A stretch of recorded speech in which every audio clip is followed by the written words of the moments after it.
welcome back into the Lions 24/7 podcast. I am Tyler Donahue. They are Tyler Calvaruso and Daniel Gallen. We got a lot to dissect from Penn State's transfer portal window experience. The window, of course, closed last week. At the end of last week, we've spent a lot of time breaking things down along the way here on the podcast, certainly over at Lions247.com. More than 40 players leave from the Nittany Lions, and almost 40 players come into the Nittany Lions plans for 2026. If you missed our last episode of this podcast, to close out last week, we had Alec Bussey, Iowa State insider from our 24/7 Sports Network, spent about an hour with us breaking down about 24 different Iowa State transplants who are going to be key parts of the depth chart here at Penn State. We're going to discuss a few of them again here on this episode, but just wanted to make sure, if in case you missed that one, you circle back, check it out. That Iowa State collection is going to be a huge part of what Penn State's going to look to accomplish on the field in 2026. So check that out. We got to a little bit later with our first episode this week. I was a little under the weather, so thanks for your patience out there. But we got a lot to get into on this episode. Daniel and Tyler are going to help me rank our top transfer pickups for Penn State from the window that just ended. And we'll also talk about our top impact exits from the 2025 Penn State roster, now the 2026 team,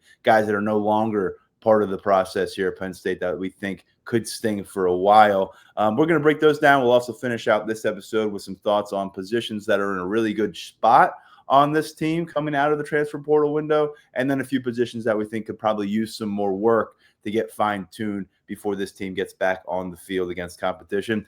Daniel, Tyler, appreciate you guys and the coverage you provided over at Lions247.com. And we'll begin with you, Daniel, because as Penn State was officially announcing all these guys signing last Friday, it was kind of a slow trickle, position by position, player by player. And it really kind of put it at the forefront for us that, holy crap, they have added a ton of pieces in the last couple of weeks. And there it was, officially confirmed by the program, and truly a new era now. We've come to gather what that means from the Matt Campbell and James Franklin transition. But in a couple months, when we're back on the practice field, it's going to be a stark difference in the players we last saw in pads for Penn State during Pinstripe Bowl prep versus the guys who are going to show up in March and start to get ready for the 2026 season. Yeah, I've been around campus a little bit at different sporting events the past couple of weeks, and you see guys who are, our players, our coaches, and you don't have that instant recognition right away. I was at the hockey game last week, and I saw Cam Wallace, and then he's with a couple guys, and so you're looking at their 24/7 profiles. You have the transfer portal page up, looking at the different headshots and everything. You're looking at guys' Instagrams to figure out, did they post that they're here? There's going to be a learning curve, I think, for all of us, and learning a new coach, learning his habits, and then on top of that, learning an entirely new roster. Penn State announced 48 new additions on Friday. You add in Jackson Ford, Peyton Falzone, that gives you an even 50 for what you're dealing with, the number of guys that have come into this program. We already knew that it was going to be, even if James Franklin stays, even if Penn State goes and gets through the season unscathed or avoids disaster, this was still going to be an overhaul this offseason with the number of guys who were losing eligibility, plus just the general churn that you go through with the roster. But this just really ramped it up. Turned it up to 11. And I think that, like you said, Tyler, like seeing each one of those names come across on Friday afternoon, I think it was about 2.5 hours worth, from Rocco Becht getting announced to one of I think it was the specialists closed it out. It really gave us a big idea of, wow, we've got some learning to do. So I believe the number was 39 total from the transfer portal, 24 of them from Iowa State's 2025 roster. And then, as you referenced, you tack on 11 freshmen who have entered the mix as early enrollees. Tyler Calvaruso did a great job with us early last week with our first episode of last week, discussing that early enrollee group and some of the areas where freshmen are going to look to make impact on the field this spring. Tyler, now that the portal is closed and that window is closed, obviously all the players who entered it, they're still available. There's still ongoing dialogue.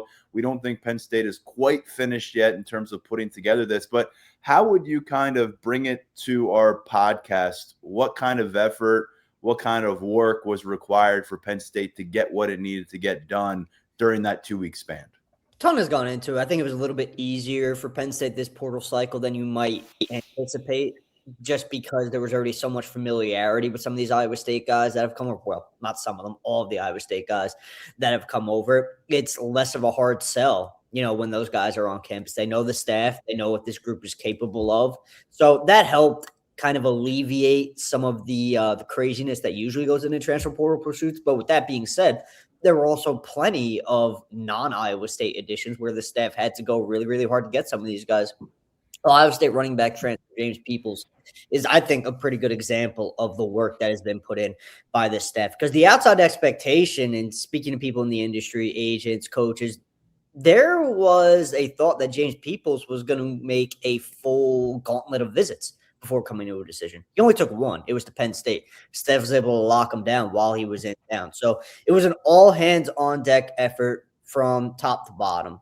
Matt Campbell, his on-field staff, Derek Hoosier, the whole front office really went all in on making this the best portal class possible. And like you said, Tyler, there's still room for an addition or two coming down the pipeline, but the bulk of this class is on board. They've done a good job, I think, addressing needs on both sides of the ball. And it was a portal effort in terms of workload, unlike one we've ever seen at Penn State. Just given the difference in approach from this regime to the previous regime in the portal, there was a lot of overhaul required. This staff did what it had to do to get it done. You got a huge segment of the roster coming over from Ames, Iowa. Then you've got a significant amount coming from various schools. You mentioned Ohio State, Utah, UCLA, all part of that. Colorado, guys coming from different programs. And then, of course, a big storyline in the last few weeks has been roster retention. That's a subject we're going to get to later on in this month. We'll have an episode that really focuses on the guys that we think are the highest impact pieces to stay with Penn State. But some of the conversation that we're going to get into here on this episode is really going to focus in on what happened during the transfer portal. So not the guys who stayed out of the portal, but guys who went in it, whether it was here at Penn State or from other schools, and ultimately they're landing with Happy Valley. We'll see what this whole hodgepodge of different players from different backgrounds looks like when they get in the field in March and April. Going to be an important period for them. They're going to have conditioning workouts together between now and then, start to get that acclimation with the staff for those who haven't been around them a bit. We're going to do our best again to get acclimated with some of these names here by going through a couple different exercises. We're each going to rank our top 5 impact transfer losses for this Nittany Lions squad. And then we're going to get to the positive note, the 5 pickups that we think are the highest impact for Penn State's 2026 outlook. And so we're going to begin with the departures from this team. Not all of them left during this portal window. Some of them announced their intentions to leave the program before the Pinstripe Bowl in the Bronx at some point during December. So not all of these are fresher departures, but some of them certainly are more recent because of that. When that portal opened, we got a few announcements coming out of that, but some did predate that. And so, Daniel, you're going to lead us off. Tyler's going to give us his choice, and then I'm going to give you mine. We're going to start with number 5. We're going to work our way to number 1. And again, we're starting with the negative here for the Nittany Lions, impact transfer losses. So who is your number 5 on that list, Daniel? I started with King Mack at safety. He's going to go to NC State. I think that he was someone that I thought played some good football over the course of the year, seemed to grasp Jim Knowles' system. I think he had some of the versatility to really fit in any type of system. He's always going to be working against the size, no matter what system he is in. But I think his speed is something that if you're a football coach, you want to have it on the field. Now, I do think that in my number 4 and number 5 spot, Penn State did a nice job of mitigating some of the losses. I think that's what made this exercise kind of difficult, where you look at someone like King Mack, where the safety room, as I'll talk about later, it seems like it's in pretty good shape, given how things went. But I think as an individual, King Mack, good leader, good intangibles for the most part. I think that's the type of guy that you're going to miss in some capacity over the course of a season. Tyler, who do you have for number 5 on biggest losses for Penn State in the portal? So I know this might not be I think, popular take, but there was a point in time where A.J. Harris was looking like he was going to be one of the most impactful transfer portal additions of the James Franklin era. And his first year on campus went well. This past year there were plenty of ups and downs, but Think about it. He's off to Indiana. We all know the evaluation ability of that coaching staff in Bloomington. It's clear that AJ Harris could play at this level. And he endured a lot of ebbs and flows throughout this past season. I still think he's a really, really good cornerback.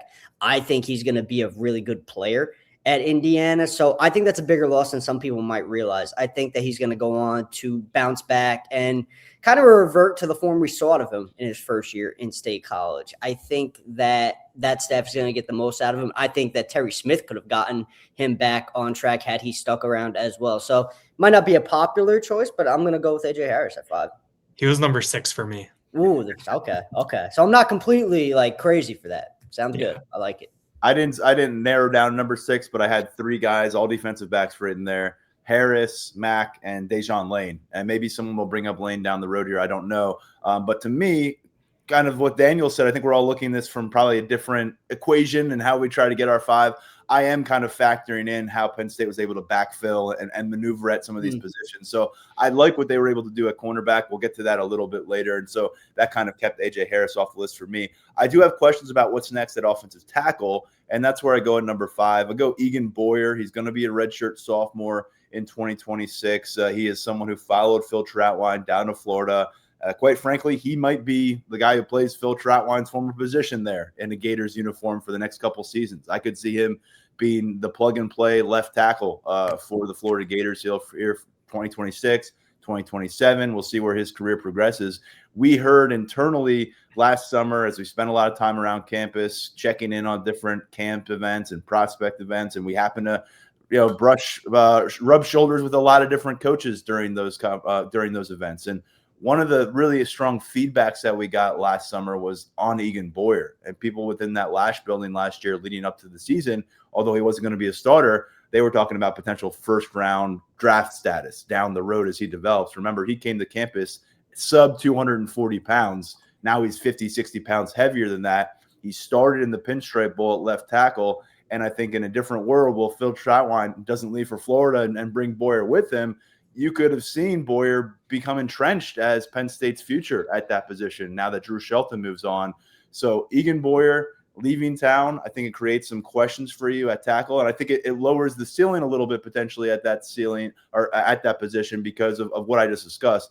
Boyer, although we haven't seen it in a large sample size to this point, he is a guy that people really think that as he gains reps there at left tackle, accrues those starts, he could be a high-level, all-conference type caliber tackle. And I just think that's a position where it's such a priority cycle to figure that thing out, that if you lose someone with that ability, he makes my list. Number 4, Daniel, we're going back to you. I'm going with Luke Reynolds at number 4. He's the tight end who moved to Virginia Tech. You talk about what Penn State has at the tight end position right now. Benjamin Bramer, Gabe Burkle, Andrew Rapelier. I think that's a really solid top 3. I think if you put those guys out there in 13 personnel, you feel really good. As a Penn State fan watching it. But I think that Reynolds is one of these guys that is a former 5-star prospect. We saw what he was able to do in terms of contested catches, using his athleticism, getting the ball in his hands, similar to what Tyler was talking about with AJ Harris. Like the 2025 season was, not his best, but I do think that, the 2025 season, I don't think that's what Luke Reynolds will be his entire career. I think that he's someone where, the arrow is pointing up, someone who's new to the position, someone who really had to reshape his body once he got on campus. And I think the glimpses of what we saw in terms of that high ceiling are where Reynolds is eventually going to end up, at Virginia Tech. So I think that he's one of these guys that, removing this type of athlete, this type of player, from your roster, no matter what you have at the position, no matter what you've added, that sort of thing. I think that that's a negative for you. And, we know that Ty Howell was really respected as a tight end developer. Taylor Mauser, the new offensive coordinator and tight ends coach, he was the Football Scoop tight ends coach of the year. That could have been, I think, an interesting marriage in terms from the developmental perspective. But yeah, I think losing Reynolds from this roster, I think he's the type of guy where no matter how you slice it, you're a little worse off with him moving on. Daniel goes with a former top 100 prospect in King Mack, and then a former top 50 prospect in Luke Reynolds. So you got some talent leaving the building. Tyler, what do you got for us at number 4? So Reynolds is my number 4 as well. It's just I really would have loved to see what Taylor Mauser could have done with him on the developmental front. With that being said, if you're going to play for Taylor Mauser, if you're going to play for Matt Campbell, you got to be able to block. And that was the area where I think we have all agreed from the start when we first got eyes on Luke Reynolds as a prep player at Cheshire Academy, he was going to have to improve as a blocker. And that was kind of at the time when he was still in high school, a natural thought because, I mean, he was a former high school quarterback, still getting used to playing tight end, and he was going to have to learn the nuances of playing the position, especially in the Big Ten, given the physicality level of the conference. And it was just an area where he never really put it all together.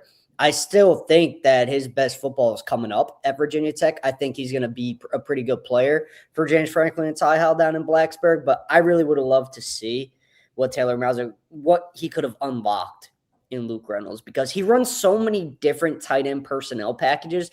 There could have been a place for him in this offense in some capacity. I do think this new coaching staff wouldn't have been able to play to Luke Reynolds' strengths, but he's going to be doing it at Virginia Tech now. So I'd like the way they backfill tight end in the portal, so that's why Reynolds is 4 for me. I contemplated leaving him off the list completely because of the way they attack tight end in the portal. I think they did a pretty good job loading up his position, and keeping Rapp, I think, was probably the most important thing accomplished other than bringing in Benjamin Brommer, because his future is bright. I know this new staff loves his potential. And Luke Reynolds, he's not going to be part of this room moving forward, but I still think he's going to have a pretty nice college career. I did leave Luke Reynolds off my list, and it's really not about Luke Reynolds. It's about what they look like at tight end for 2026, and I like how they look.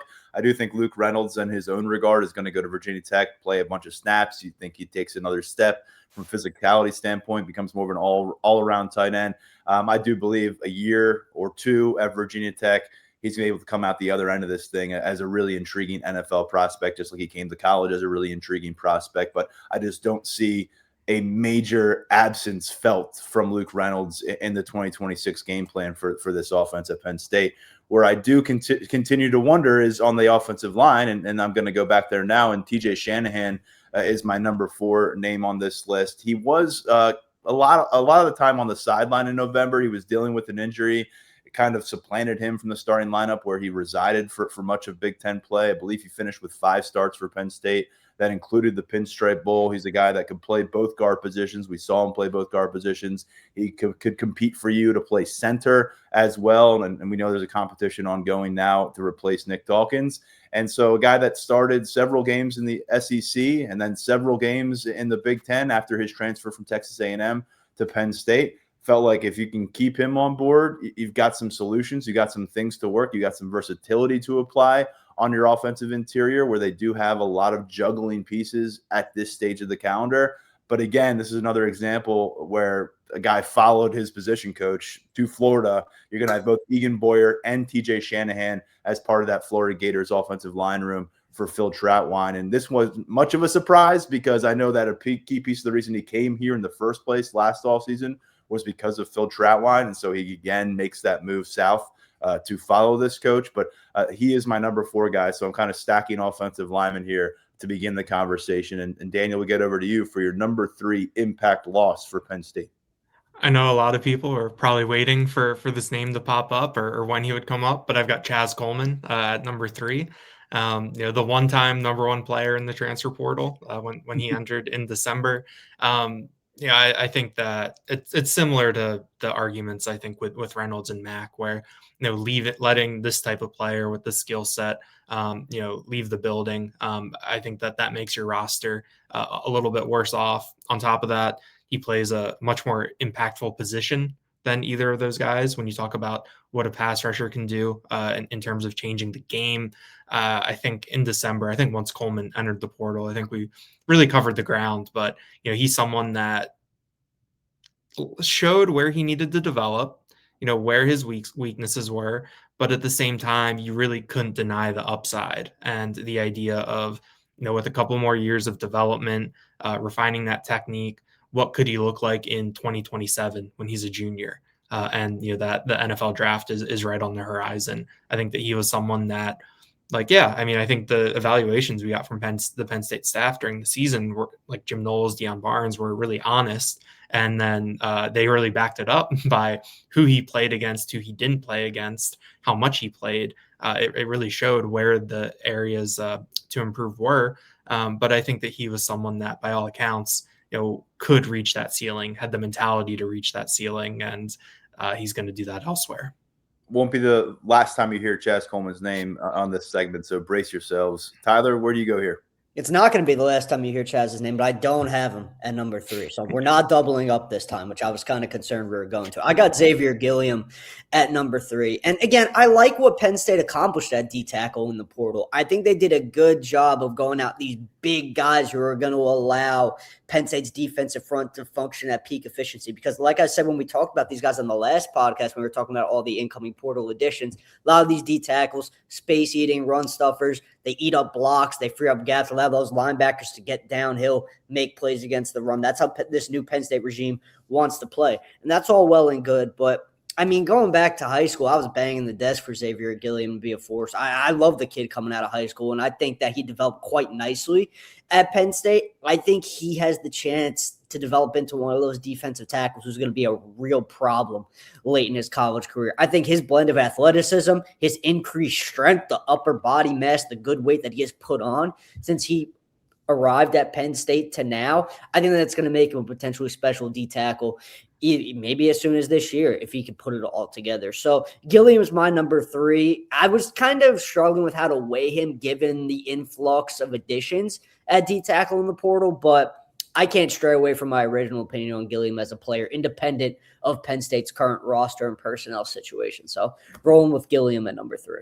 You didn't double up with Daniel, but you did double up with me. I've got Xavier Gilliam at number 3 as well. And you laid it out well. I think what D'Anton Lynn wants to accomplish on defense is going to really come down to having that big body, that classic 320-plus pound guy who's going to, like you said, eat space, take on a couple blockers, create opportunities for other guys.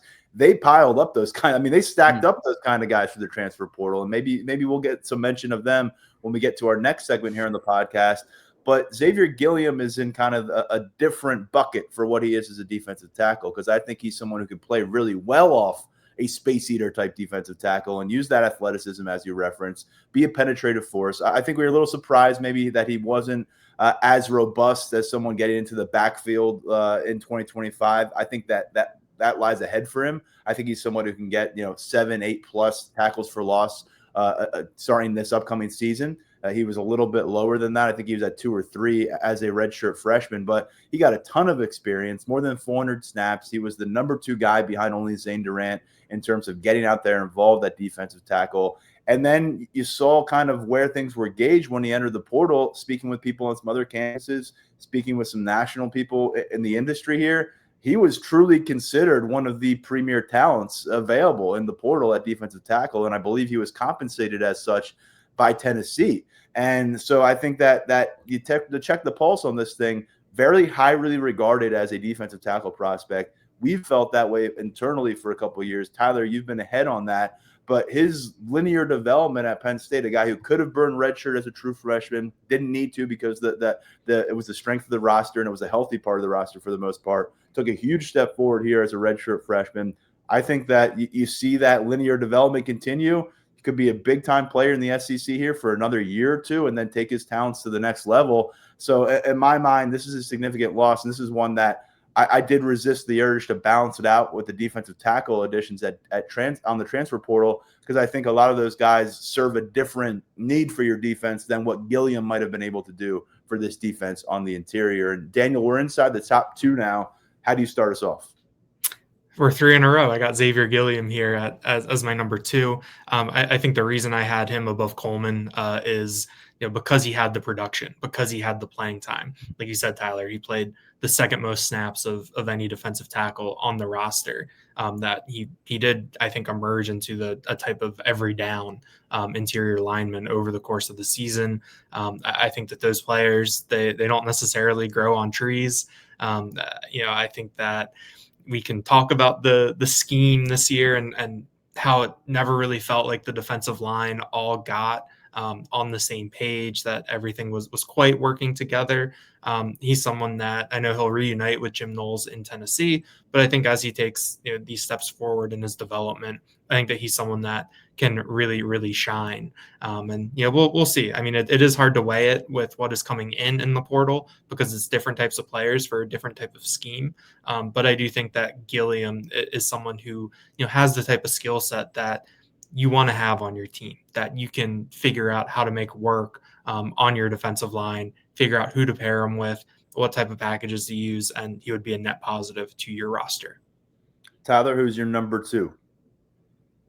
I got to go with Chaz Coleman. And just given how high I was on him throughout the entire process, I still think he has game record potential on the edge. And I'm not going to go away from what I said about Chaz Coleman when he left Penn State in the portal. There are still a lot of things he has to do developmentally to get to that point, to be the NFL draft pick I think he can be. But, I mean, the raw physical traits, his pass rush ability, some of which we saw in his lone season at Penn State, I think he's going to put it all together. I think he's in a good spot at Tennessee, and the upside, I think it's going to click for him at some point. It might not hurt his departure might not hurt Penn State in 2026 necessarily, but Daniel, you even said it, 2027, once Chaz Coleman has another year of development under his belt, that's when he could really, really come into his own and be that all-conference type pass rusher that I think he has the ability to be. So Coleman's my number 2. Yeah, Coleman is my number 2 as well. And like Gilliam, he is going to continue his career for Jim Knowles at Tennessee. Coleman made the rounds a bit. He was at LSU. He was at Ohio State before he officially signed with Tennessee. We know that the financials involved were pretty astronomical. This is a very prioritized player in the portal. As soon as he announced his intentions, Daniel referenced it. He was initially the number 1 guy in our 24/7 sports rankings, despite having fewer than 10 total tackles and 1 total sack as a true freshman. Speaks volumes about his potential and the way it is viewed that he could go in the next couple of years at this position. And I think it's twofold here. I think, one, it does hurt you right now in 2026. As we'll get to, defensive end is a spot where you start stacking the names of who's available for this roster right now, and you don't feel great about going and beating the best teams in the Big Ten, the best teams in the country, disrupting the best quarterbacks that you're going to face on your schedule right now. Now, developmental is going to be key there, but Chaz Coleman is somebody who from year 1 to year 2, a full off season of work on a campus. Remember, we heard all those amazing things about him last August, like 2 months after he got to campus. No spring ball, no winter workouts. He's got all that now in front of him here in 2026, and I think the results will show up based on what we've heard about Chaz Coleman. Expanded role, expanded production, and a guy who I think is going to live up to the expectations that were laid out for him when he got to this campus, except he'll do it on a different campus. But I think the other angle is here, the developmental nature of your defensive end spot is really taking a hit. He was the crown jewel of that. He was going to be a year 2 guy. You take away a year 3 guy and Jalen Harvey. You take away other year 2 guy and Malachi Williams, and then younger players like Cortez Harris and Daniel Jennings. They're all off the board for you now at defensive end. So I think the initial impact in 2026 is significant. He's a guy who maybe could have started opposite of Yvonne Kamaju, and he could have had a couple sophomore defensive ends there to build around. Instead, now you got to figure out who that other starter is, and you've got to find a way to develop talent for this new defensive coaching staff, because right now the cupboard is suddenly a bit bare. You hope Max Granville comes back ready to work, ready to regain form. But last year, a lot of what we talked about in preseason camp was like, oh my gosh, they have all these young pass rushers, edge rushers that we're not going to see much of. But boy, the future looks bright there. Not so much anymore, and Chaz Coleman being ripped away from the plan is the most impactful portion of that. And so now we are at the top of the list. I have a feeling that we're all going to be in agreement here because his name has not come up. And Daniel, why don't you start us off? Yeah, I think we're going the flip side from potential to production when we talk about Amari Campbell and what losing him means to Penn State. He has a very different physical build from all the other Iowa State linebackers who came in from the portal, but I think that you just can't argue with the type of player he was in this defense last year. Leading tackler, big-time playmaker, understood the system. There seemed to be a really heady player who knew where he needed to be. I think endeared himself to Penn State fans by how physical he played. He has that, I think 6 foot 230 frame. He was not afraid to throw it around. dish out the punishment. And it seemed like he really enjoyed it being at Penn State.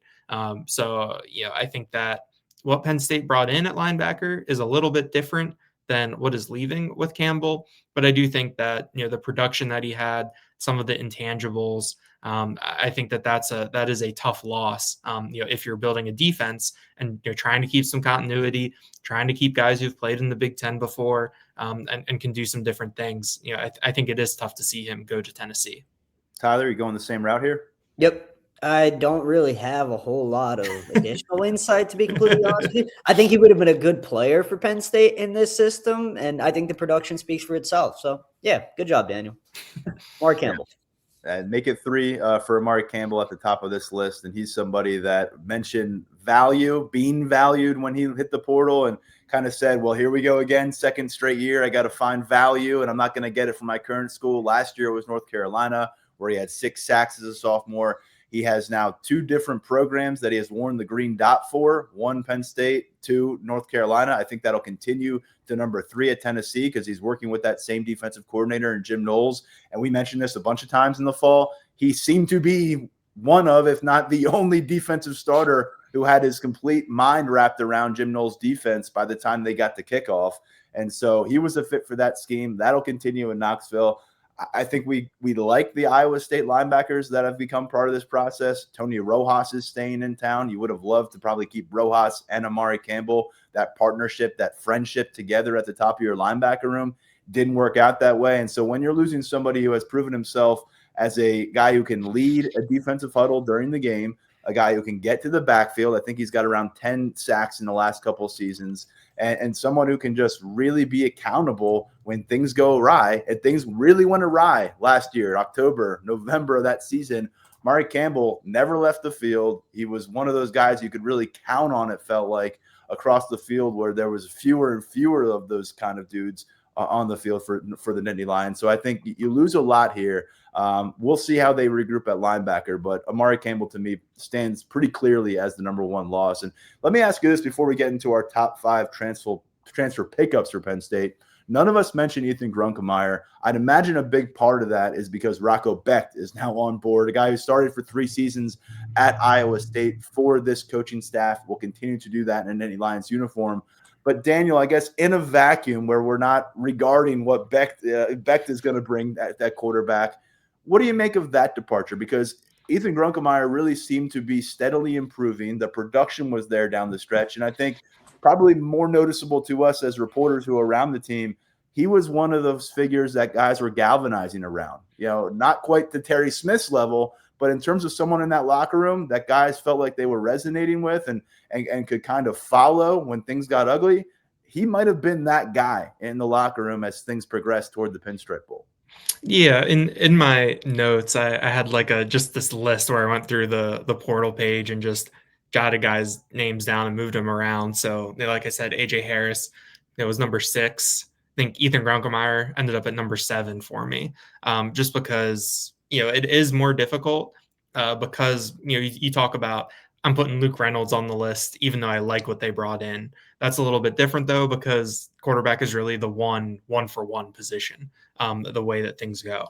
I do think that Grunkemeyer showed that he could be a Big Ten starting quarterback, that he could be a power conference starting quarterback. I think the way that he handled himself, the way that he developed, he was helped a lot by leaning into Katron Allen as the bell cow.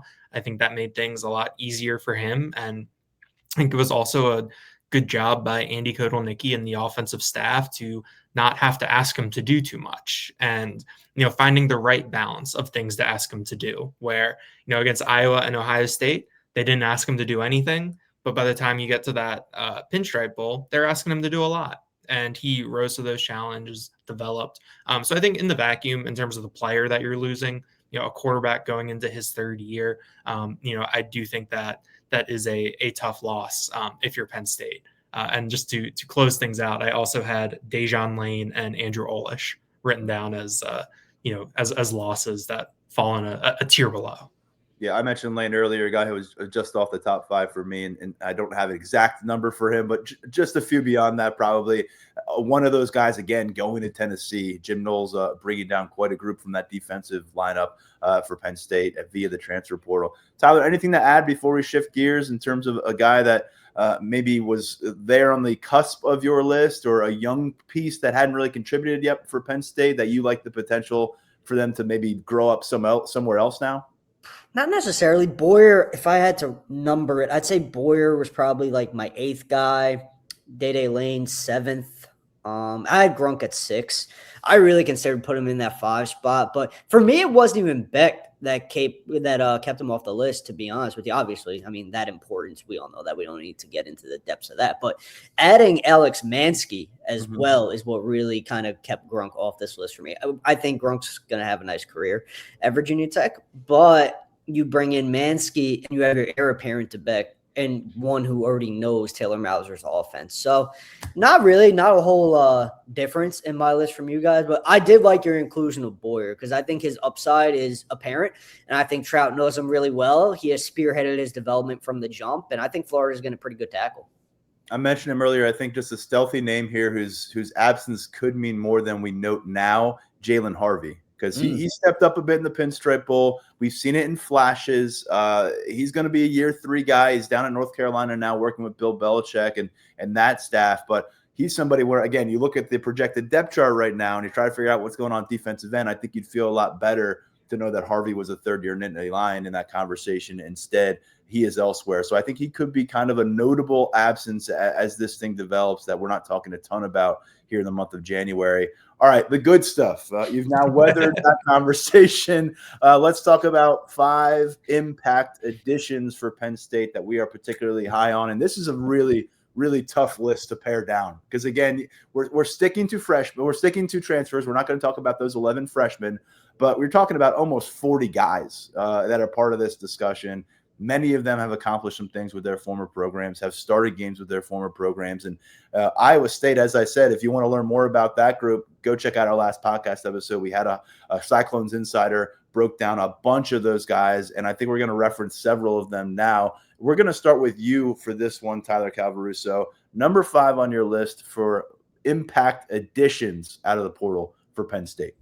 So I'm going running back, but it might not be the running back people are thinking. I'm going with Ohio State transfer James Peoples. Carson Hansen is a great player, and I think he's going to be a really important piece in this offense in 2026. With that being said, James Peoples was a running back who former blue chip recruit, and Ohio State did not want to lose this kid, point blank. They wanted to keep James Peoples around. There were plenty of people who carry the belief that if James Peoples had received more touches at Ohio State, he really would have been productive in those touches. So I think the only reason I have him ahead of Hansen in this situation is the ceiling. I think he's got a really high ceiling. I think he's a good short and long-term get for this Penn State running back room. And we've seen Iowa State make the most out of multiple running backs in its offense. So you're going to see plenty of James Peoples along with Carson Hansen in year 1. I just think long-term Peoples has bell cow back potential for Penn State. I really like the get. There were some really strong, solid programs in on James Peoples in the portal. Penn State had to do a lot of work to get him. They did the work, reeled him in, and I think he's going to hit the ground running in this offense. And Ohio State had to do a lot of work to get him out of Texas as a premier recruit out of that area. And so Peoples is right on the edge for me. I thought about including him, and he's somebody that, unlike Hansen, has 2 years of eligibility left. Hansen down to his senior year at the college level. Daniel, how do you kick things off for this conversation? I'm at the same position, and I went with Hansen as my number 5. He comes in, he is productive for Iowa State, knows the system, and I think that we've seen that. We saw down the stretch last year of just what having a bell cow running back, a very solid running game can do for the rest of your offense, can do for your quarterback.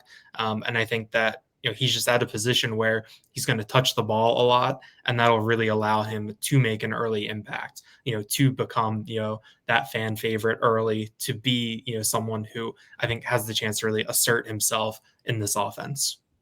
I'm going to go wide receiver to start at number 5, and took a long look at Chase Sowell here. I know we've talked about him on the podcast since he made his commitment to Penn State.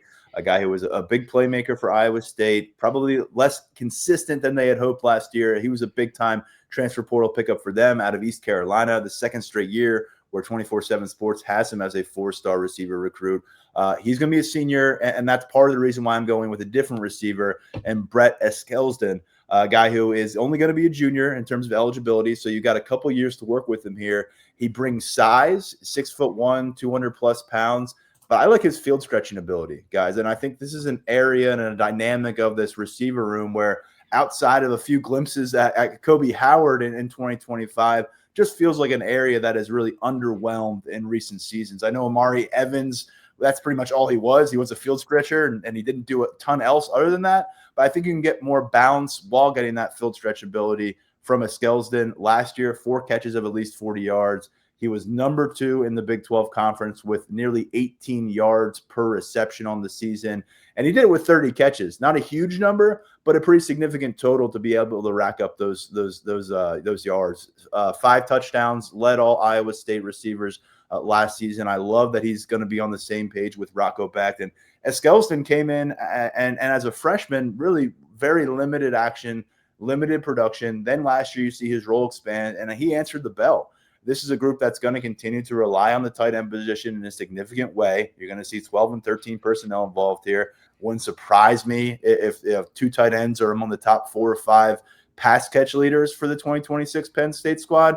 But I like Eskelsden's opportunity to be on the field a bunch, be able to kind of move around the field a bit, use his size in the short to intermediate range, but also be able to use some of that game-changing speed downfield. I want to see how that carries over into Big Ten play. But he's the guy I'm going with, that receiver, and he is my number 5 on this list. And we'll keep it rolling, and we'll go over to you, Tyler Calvaruso, for your number 4 pick, impact transfer pickups. So Jeremiah Cooper at number 4. We're talking about a former all Big 12 defensive back who battled an injury in 2025. So there's an obvious question mark of what is he going to be in 2026? Is he going to be able to revert to that all Big 12 form? I really, really like Jeremiah Cooper's game. I think that, well, one, I don't think Penn State prioritizes bringing him on board as much as it did if there's not internal confidence that he can get back to who he was pre-injury. And they know more about that than any of us. So I think the evaluation's a good one. It's a strong one. He knows his fit on the back end of the secondary, playing for Deion Broomfield. Obviously, it is a different defensive scheme he's going to be in now, but the skill set plays. You could plug him in so many different spots. I think you're going to see him all over D'Anton Lynn's defense in 2026. He's only got 1 year of eligibility remaining, so that's unfortunate compared to some other guys who I consider for this list who had multiple years of eligibility remaining. But I think Jeremiah Cooper, as long as he is who he is pre-injury, could be a really, really crucial piece for Penn State defensively in 2026. Tyler, do you see a specific role for him on the defensive end? I know we've talked before. He's got some versatility back there. Have you kind of gleaned what looks like the most likely scenario for his position? He's going to start out at safety, but I think it's a matter of plugging him in spots that make sense in specific personnel packages, down and distance, stuff like that. Because he's played corner, he's played safety, he's played down around the line of scrimmage at nickel in certain packages. So again, he's like a chess piece kind of player. You roll him out there, you let him do his thing. But he's going to get his start on the back end at safety, which is intriguing to me because you also have Jameson Patton coming in from Iowa State as well, another guy who can do some different things for you defensively. Cooper, somebody I wondered if maybe he cuts into what Zion Tracy has done at that nickelback spot. You take Kenny Woosley out of the equation. He was the primary backup there. He's at Virginia Tech. There's some room to maneuver there. Maybe Cooper enters that conversation. Daniel, who's your number 4 on pickups for Penn State? I went with Texas State offensive lineman Brock Riker. He was the starting center for the Bobcats last year. Earned I think a second-team freshman All-America recognition from The Athletic. We've talked about how there is some uncertainty about this offensive line, what it's going to look like. Different guys leaving. Nick Dawkins moves on after a couple of years as that starting center, and that's an important position. You got to be on the same page as your quarterback. You got to direct traffic down there on the interior. And I think I like what I've seen from Riker. I like the descriptions of him. I think that he's someone that can come in, give you some stability And, if you want to value the future, he's a redshirt sophomore. So you've got 3 years of eligibility remaining with him. He's someone that Ryan Clanton can develop a little bit, figure out the best way to put this offensive line together. And I think he can be a key piece in there. All right, what do we got here? It's my pick, and I'm going back to the running back position. Carson Hansen. Daniel just laid it out pretty well. He's a guy that really this staff loved at Iowa State, and he was a focal point for them down the stretch last season. Remember, Rocco Becht was dealing with injuries in 2025. The pass game didn't really take off the way they had hoped. They lost a couple really important pieces to the NFL after the 2024 season. And when things were kind of in need of some stability, it was Carson Hansen who gave them that. On his way to second team All Big Ten honors, almost 1,000 rushing yards, over 5 yards per carry, 6 touchdowns on the season. He had 15 total touchdowns a year earlier as a sophomore. So 21 total scores the last couple of years for Iowa State. And then last season, to finish things out, 5 consecutive 100-plus yard games on the ground to finish out Big 12 play. So his last run in an Iowa State uniform was pretty damn impressive. And I don't think he'll have to carry that kind of a load here with the Nittany Lions. James Peoples, as Tyler mentioned, is coming here on a mission. He wants to prove that he belongs at the top of a running back plan, a place that he never really got to through a couple seasons at Ohio State. No one's sleeping on Quentin Martin at this point, considering last time we saw him, he went for 100-plus yards on the ground against Clemson. And so Cam Wallace, even as a fourth-year running back, he's going to be trying to stake claim to a share of the plan at running back. And so there's a lot to monitor here. I think that the production probably takes a dip to where he was at Iowa State. But a couple of things here. I think Carson Hansen is going to be viewed as a very dependable piece of the offense, and that is going to extend beyond putting the ball in his hands. I'm talking about protecting Rocco Becht, someone who he has been through a bunch of battles with in their careers. They've played a lot of football together. I think that's why I'm leaning towards Iowa State offensive players a lot in this conversation, because they have the continuity with the starting quarterback, because they have the continuity with their position coach, with the offensive coordinator. And so Hansen, to me, at number 4, has a chance to be a guy who goes 600-plus rushing yards, maybe be your short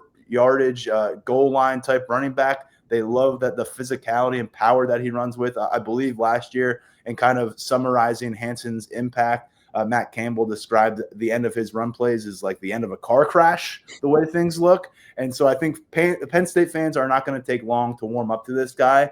And I think he's somebody who can get it done in the locker room, on the football field, in a variety of roles at running back that proves he is a high-value pickup for this team. I've got him at number 4. And let's go number 3 to you, Tyler Calvaruso.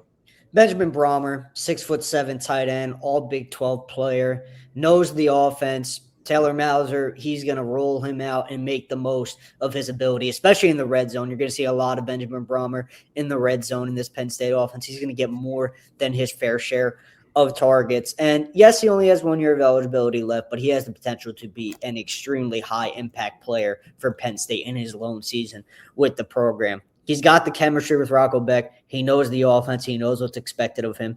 I really, really like his ability to translate his success at Iowa State to the Big Ten at Penn State. More on him in a moment. Daniel, what do you have for us here?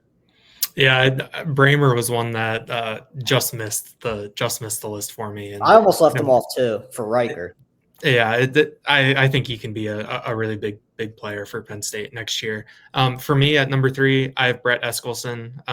Tyler did a nice job of talking about what Eskelson can bring to an offense. I was listening to the podcast that Tyler did with Alec Bussey from our Iowa State site last night while I was doing some things, and I came away very sold from Alec on what Eskelson can be.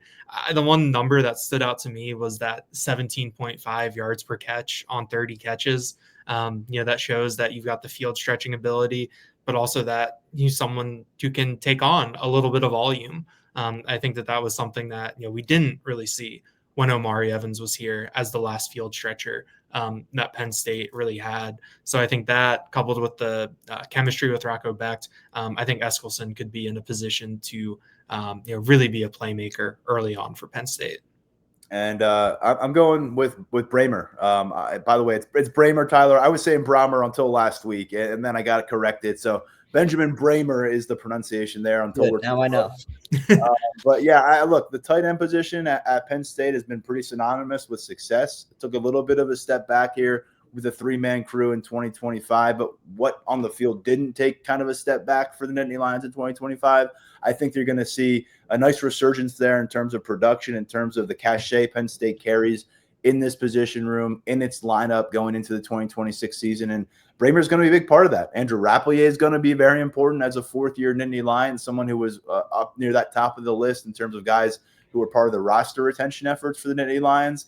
Gabe Burkle comes in from Iowa State. I think overall an underrated member of this transfer class for Penn State. I don't know if a lot of people realize he pushed toward 30 catches in each of the last couple seasons. He was a pretty important staple of what they wanted to accomplish offensively. But Bramer's higher up on that totem pole. And Tyler, you mentioned the size he brings to town. 6'7", somewhere around 250, 260, a red zone threat, 6 touchdowns last season, and a guy who has a couple years under his belt now at the college level where he's shown he can be one of your vocal points in the pass game. I love what he brings to the ground game too. And to me, again, I think Luke Reynolds, we're talking about 5 years from now, who's playing better football in the NFL. Luke Reynolds has this skill set that's really tough to ignore. He's not 6'7", but we've gone over it time and time again. And those traits that, if that all comes together, be a really special player. But who do I think is maybe the better piece for this 2026 Penn State football team to win games now?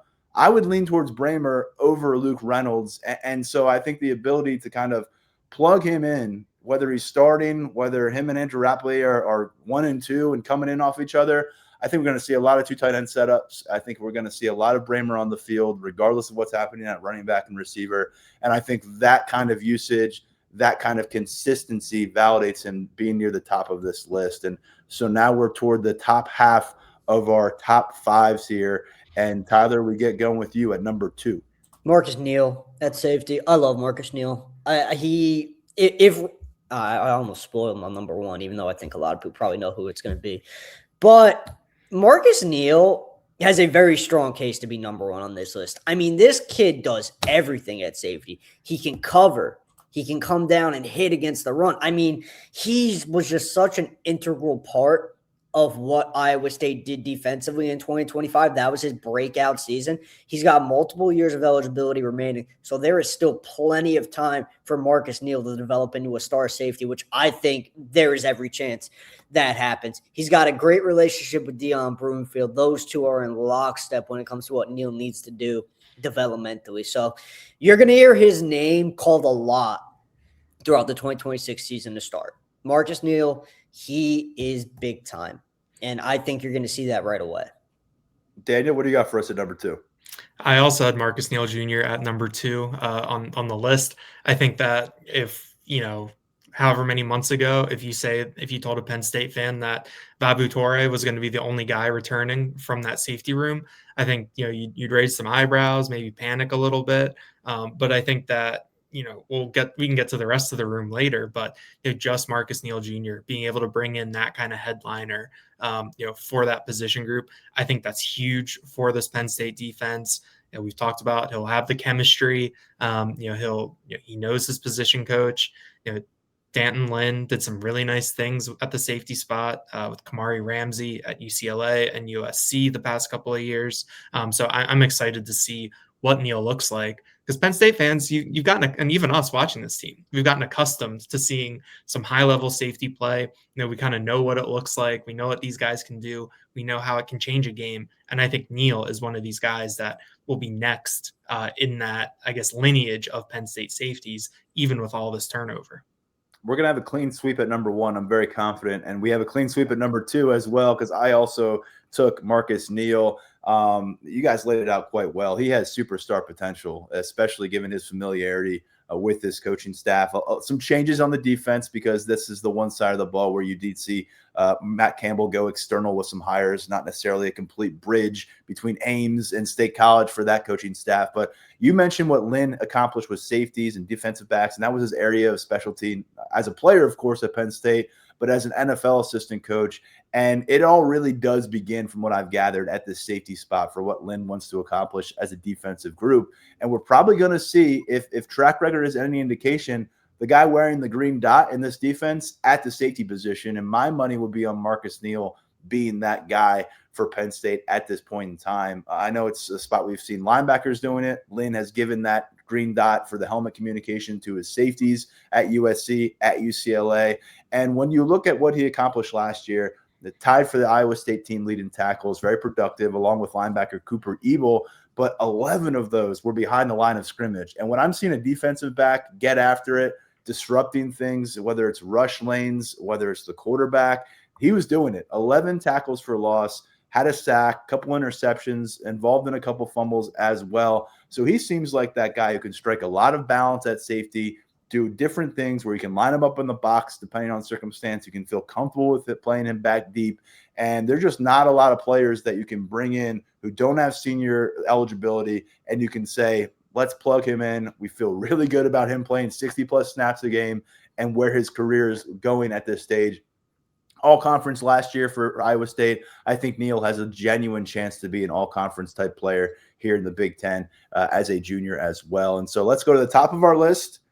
No surprise, we're going to focus in on the quarterback here. And Tyler, you can kick us off on Rocco Becht.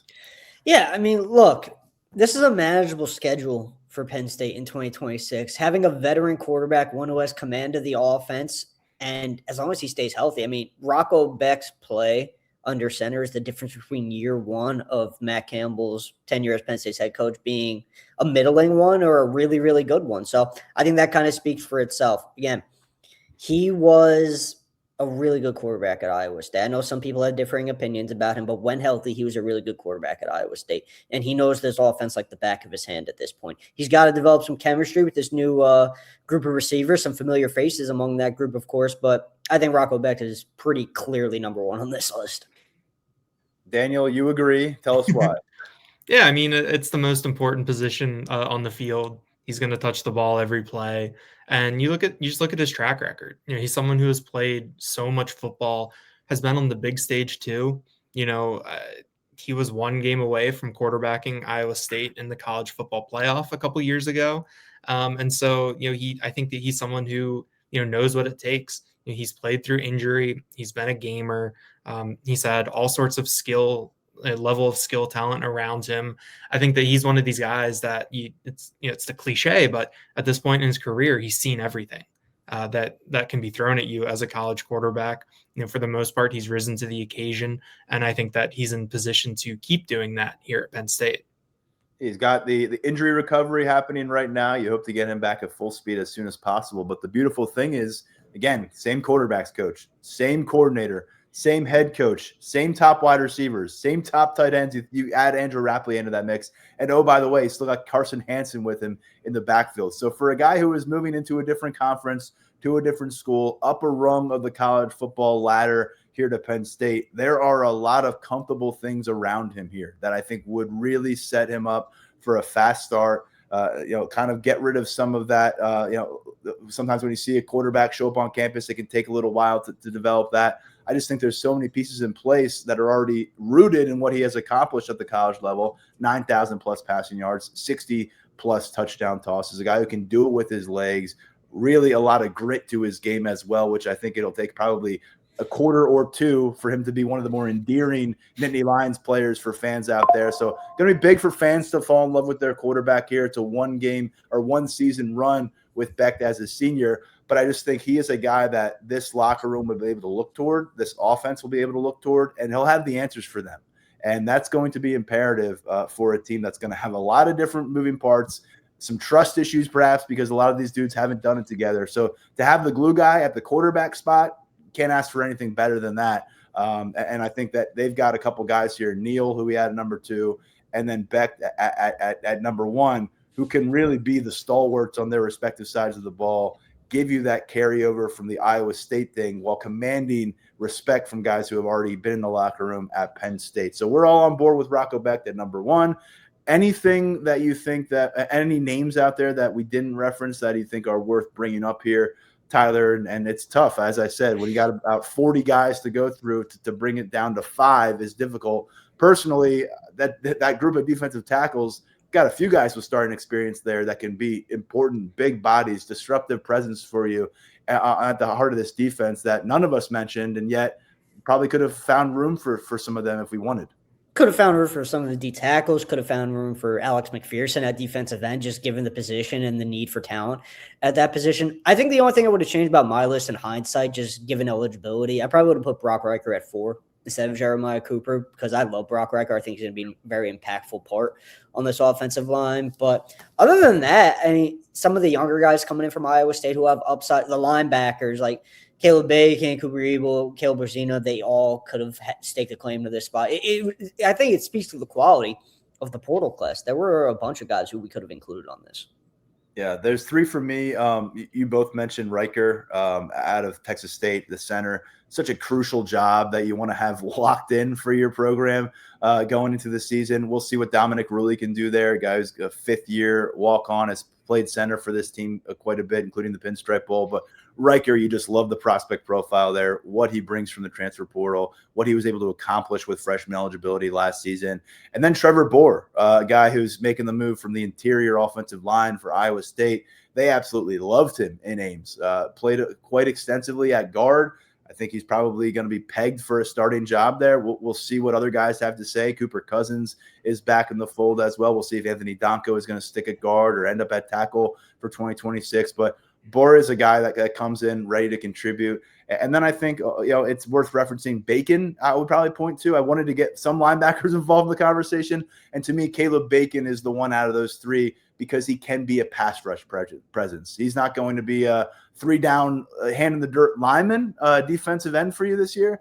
But I think in those pass rush specialist situations, because of what maybe they don't have on the roster right now, what Bacon has proven he can do in a defensive scheme with these Iowa State coaches, now with Lynn, I think he's a guy you could see rush off the edge, do some damage, and in a way that maybe the other linebackers don't. Daniel, any other names you wanted to get involved here that we didn't include on our lists? Yeah, I mean, I think Keith Jones Jr. from Grambling is, maybe a sleeper, maybe not a 2026 impact player, but, maybe a little further down the road. He's someone who, watching his highlights, looking at the skill set is pretty intriguing. I would have liked to, I was trying to figure out, how to put in the defensive linemen, but, that's kind of they're like an entity as one right now, where I feel like, there's not necessarily like the guy from that group.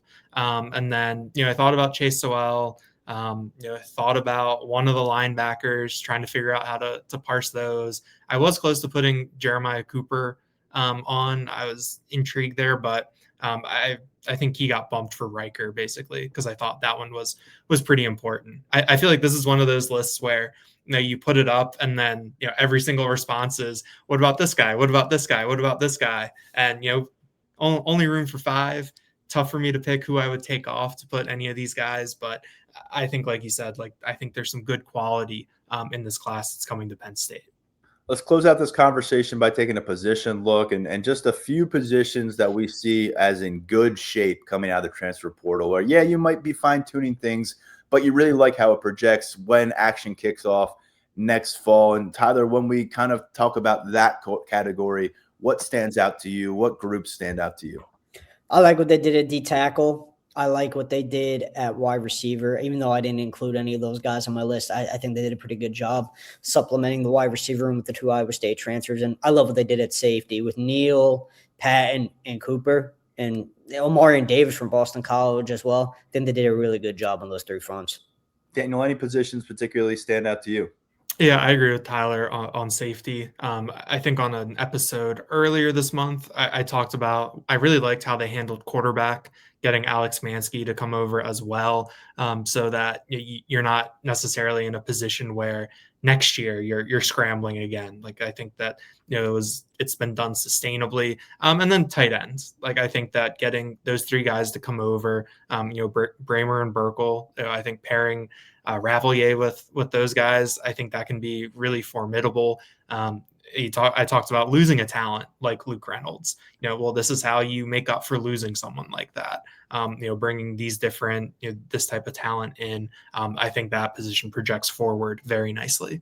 I like what you said about defensive tackle, Tyler, and it's a spot where you bring in a volume of guys with different backgrounds and eligibility standpoints, where you don't need to be at 100% hit rate for this to work out for you at defensive tackle. You need a few of these guys to show up, be mainstays for you. Not all 5. That's okay if some guys just prove to be reserve players. You need bodies on this roster as well. But to me, the 3 positions that I look at, I go back to tight end, because you think about what they lost from that room, and Khalil Dinkins to graduation, and then Luke Reynolds to the portal, and Olish and Henderson, 2 young pieces off to the portal as well, both of them landing elsewhere. I think it was really impressive to essentially bring the 3 deep over from Iowa State, combine that with Andrew Rapplier.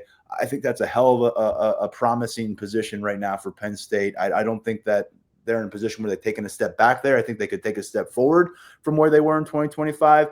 Cornerback, to me, and this is really largely because of roster retention, I think they're in a really good spot at cornerback right now. They got their 3 starters from the Pinstripe Bowl, and Darius Dixon, Aldavian Collins, Zion Tracy. You keep Jamir Joseph on campus as a redshirt freshman. I thought that was kind of an under-the-radar keep for this team, a guy who has a ton of potential at the cornerback position. They've addressed it a bit in the portal as well. I like Ivan McDaniels out of Syracuse, a guy who can maybe come in and make an impact with his length. And then running back, to me, guys, I think the fact that they lose Nick Singleton and Katron Allen, we always knew it was going to look a lot different. We didn't know what was going to happen with a coaching change and kind of a transfer exodus. But I really like that they were able to maintain Quentin Martin's role on this roster, because I think he's got a lot of versatility, a lot of room to grow, showed a bit for us in the Bronx last month. But that top 2 that I think it's going to be in James Peoples, Carson Hansen, and their ability to also push Quentin Martin, I think that's a really good trio to work with. And we weren't quite sure what it would look like after Allen and Singleton moved on. But I think they've kind of stuck the landing at running back so far. How about positions that still need some work coming out of the transfer portal? And I guess I'll tee you up on this one, Tyler. I know quarterback, as Daniel referenced, has come out the other side in a pretty good spot, where you've got the established starter in Rocco Becht, and then you've got this young developmental piece in Alex Mansky, who's a redshirt freshman and coming over with Iowa State. But is there room to address that and maybe tack on a veteran who's played a lot of college football? Depending on the level of college football, maybe that's worth a conversation. But does it feel like there's room for another body, another arm, another mind in that quarterback room? Yeah, quarterback's on my list for this reason. They hosted D3 All-American transfer Connor Berry over the weekend. So there's definitely still room for a guy like that in the quarterback equation, veteran back who could come in, push Alex Mansky in camp, and just really provide value as an experienced arm. So quarterback's on my list. Defensive end, for the reasons I laid out earlier. They only brought in Alexander McPherson. Ikena Izogu is very interesting. See if he drops some weight, plays D-end in a 4-man front. But so I think D-end is one where you have some questions going into spring ball. And the third one's kind of tough, because I think they did a good job at a lot of these positions. Maybe just offensive tackle, given some of what, like losing a guy like Egan Boyer in the portal. You bring in Tyshawn Huff from the Division II ranks, and he's a very versatile piece, but we don't know what he's going to be quite yet. So those are the 3 that I'd highlight for that. If I had to highlight one from the rest, I'd probably go D-end. Yeah. Daniel, how about you? Yeah, I'd D-end top on my list here. I think that, you lost a lot at that position this offseason, and I think that you have some maybe intriguing position players who could fill that position, but that's just another one of these positions on the roster where it's like you can never have too many of them. You need to stockpile that position and develop those guys and keep them rolling after a quarterback over the course of the game. This one, like we talked about, I mean, they did a pretty nice job of filling up these different positions, and so it made it a little bit difficult, I think, to really single out other ones. I think I'm with Tyler in terms of offensive tackle. Maybe you could do a little bit more there. I think that's another position where you can never have too many offensive tackles. And I think for the offensive line as a whole, I think part of the issue is that we don't necessarily know how it's going to look. And because Penn State lost so much, and even the one guy who's coming back, Anthony Donka, you can play him at multiple spots. So I think that we just don't necessarily have the clarity there, for Penn State moving forward. And then, I tacked on linebacker. I think the depth but that's more from the depth perspective. We know that Tony Rojas is coming back from an injury. I think we all, are very high on him and what he can do when he's healthy. But coming back from an injury, there's always, maybe an element of rust and getting back up to speed. We don't necessarily know what Alex Tash's timeline might be after he was injured and, leading up to the bowl game. LeVar Arrington and Cam Smith, where are they from a developmental perspective? I think we saw last year that there wasn't a lot of depth there, and that hurt Penn State. And when it came time to, okay, do we have someone else who can step up? And then with the injuries, to Rojas.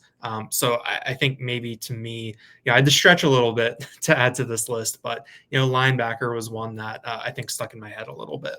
Yeah, I like Tyler's note on potential veteran addition at quarterback. I think that could be good for them on the practice field. That could be good for offensive development. But I'm with you with linebackers kind of being a third for me, but I've got offensive tackle and edge rusher as the two more priorities. I think edge rusher is the clear priority right now, and the ability to impact quarterbacks opposite of you over that 12-game schedule is pivotal. And right now you're doing complete projection. You've seen some from Yvonne Camacho, but everybody else, I mean, we're getting to the point where we're talking about, Jordan Mayer on being a player on this roster, a guy who transferred in from Wisconsin a couple of years ago, was injured last year. And a lot of fans probably don't know necessarily much about him. He's not too far down that list of defensive end right now because the numbers are pretty shallow. The experience is shallow. And I think you guys are right about offensive tackle. Just like you want to get after the quarterback, you want to protect your quarterback, you want to have a strong two deep there. That took a little bit of a hit in the past few weeks. And so I think you guys are right on the money. And then linebacker, when you say goodbye to Kari Jackson and Anthony Specca, that wipes out your 2024 recruiting class. That doesn't exist anymore. That piece of your plan at linebacker, you got a trio of freshmen, but I think there's some room here between the Rojas's and Iowa State veterans of the world, and then the bottom where you've got guys who've barely been on campus. There's some room there to impact your depth with some pickups here down the stretch if they can find a fit. So, guys, fun conversation, a long one, but a lot to get to after the last few weeks. We'll come back later this week and we'll sneak in a recruiting episode for you. I'm going to grab Tyler Cavaruso one more time this week because we have a lot to discuss. Some very important visitors coming to Penn State. Things really starting to heat up for the 2027 class as Matt Campbell and his staff put in work, and some familiar names, some not so familiar names to address. We'll get to that later in the week. We'll come back again next week and we'll put the focus on roster retention, the guys who stuck around campus that we think could be in line for a huge 2026 season after opting not to go into the transfer portal. Daniel, Tyler, good stuff from you. You can catch their content over at lions247.com and, of course, right here on the podcast. For now, stepping aside, I'm Tyler Donahue. Thanks, as always, for watching or listening to the Lions 24/7 podcast.